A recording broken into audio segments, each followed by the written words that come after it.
ಇಡೀ ವಿಶ್ವವನ್ನೇ ತಲ್ಲಣಗೊಳಿಸಿದಂತಹ ಮಂಗಳೂರು ಅಂತಾರಾಷ್ಟ್ರೀಯ ವಿಮಾನ ದುರಂತ ನಡೆದು ಇಂದಿಗೆ ಬರೋಬ್ಬರಿ 10 ವರ್ಷಗಳಾಗಿದೆ. ಈ ಹಿನ್ನೆಲೆಯಲ್ಲಿ ಅಂದಿನ ದುರಂತದಲ್ಲಿ ಮಡಿದವರಿಗೆ ಶ್ರದ್ಧಾಂಜಲಿ ಅರ್ಪಿಸುವಂತಹ ಕಾರ್ಯಕ್ರಮ ದಕ್ಷಿಣ ಕನ್ನಡ ಜಿಲ್ಲಾಡಳಿತದ ವತಿಯಿಂದ ನಡೆದಿದೆ. ಮಂಗಳೂರಿನ ಕೂಳೂರು ತಣ್ಣೀರುಬಾವಿ ರಸ್ತೆಯಲ್ಲಿ ಏನು ಆ ಒಂದು ಸಂದರ್ಭದಲ್ಲಿ ಮೃತಪಟ್ಟವರಿಗೆ ಸ್ಮಾರಕವನ್ನು ನಿರ್ಮಿಸಲಾಗಿದೆ. ಅಲ್ಲಿ ಅವರಿಗೆ ಪುಷ್ಪ ನಮನವನ್ನು ಸಲ್ಲಿಸಿ ಶ್ರದ್ಧಾಂಜಲಿಯನ್ನು ಅರ್ಪಿಸುವಂತಹ ಕಾರ್ಯಕ್ರಮ ನಡೆಯಿತು.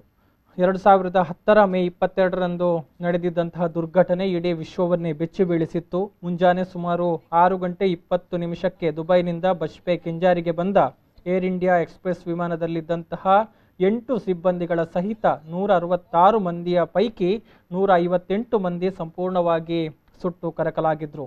ಲ್ಯಾಂಡ್ ಆಗುವಂಥ ಸಂದರ್ಭದಲ್ಲಿ ರನ್ವೇಯಿಂದ ಜಾರಿದ ವಿಮಾನ ಪ್ರಪಾತಕ್ಕೆ ಉರುಳಿ ಸ್ಫೋಟಗೊಂಡಿತ್ತು.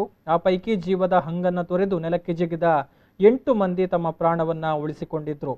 ಜಾಗತಿಕ ಮಟ್ಟದಲ್ಲಿ ಭಾರಿ ಸುದ್ದಿಯಾಗಿದ್ದಂತಹ ಈ ಒಂದು ದುರಂತ ಏನಿದೆ, ಇದರಲ್ಲಿ ಮಡಿದಂತಹ ಕುಟುಂಬಕ್ಕೆ ವಿಶ್ವಾದ್ಯಂತ ಶೋಕ ವ್ಯಕ್ತವಾಗಿತ್ತು. ಅಂತಹ ಒಂದು ಭೀಕರ ದುರಂತ ಸಂಭವಿಸಿ ಇಂದಿಗೆ ಬರೋಬ್ಬರಿ 10 ವರ್ಷಗಳು ಕಳೆದು ಹೋಗಿದೆ. ಅವರ ಒಂದು ನೆನಪಿನಲ್ಲಿ ಅವರಿಗೆ ಒಂದು ಶ್ರದ್ಧಾಂಜಲಿ ಅರ್ಪಿಸುವಂತಹ ಕಾರ್ಯಕ್ರಮ ಮಂಗಳೂರಿನ ತಣ್ಣೀರುಬಾವಿ ಸ್ಮಾರಕ ಏನಿದೆ ಅಲ್ಲಿ ಇವತ್ತು ನಡೆದಿದೆ. ಕಾರ್ಯಕ್ರಮದಲ್ಲಿ ದಕ್ಷಿಣ ಕನ್ನಡ ಜಿಲ್ಲಾಧಿಕಾರಿ ಸಿಂಧು ಬಿ ರೂಪೇಶ್, ಜಿಲ್ಲಾ ಉಸ್ತುವಾರಿ ಸಚಿವ ಕೋಟ ಶ್ರೀನಿವಾಸ ಪೂಜಾರಿ, ಸಂಸದ ನಳಿನ್ ಕುಮಾರ್ ಕಟೀಲು, ಗೃಹ ರಕ್ಷಕ ದಳದ ಕಮಾಂಡೆಂಟ್ ಮುರಳಿ ಮೋಹನ್ ಚೂಂತಾರು ಜೊತೆಗೆ ಉನ್ನತ ಪೊಲೀಸ್ ಅಧಿಕಾರಿಗಳು ಕೂಡ ಈ ಸಂದರ್ಭದಲ್ಲಿ ಉಪಸ್ಥಿತರಿದ್ದರು. ಎಲ್ಲರೂ ಕೂಡ ಪುಷ್ಪ ನಮನವನ್ನು ಸಲ್ಲಿಸಿ ಕ್ಯಾಂಡಲ್ ಅನ್ನು ಬೆಳಗಿ ಮೃತರಿಗೆ ಶ್ರದ್ಧಾಂಜಲಿಯನ್ನು ಅರ್ಪಿಸಿದರು.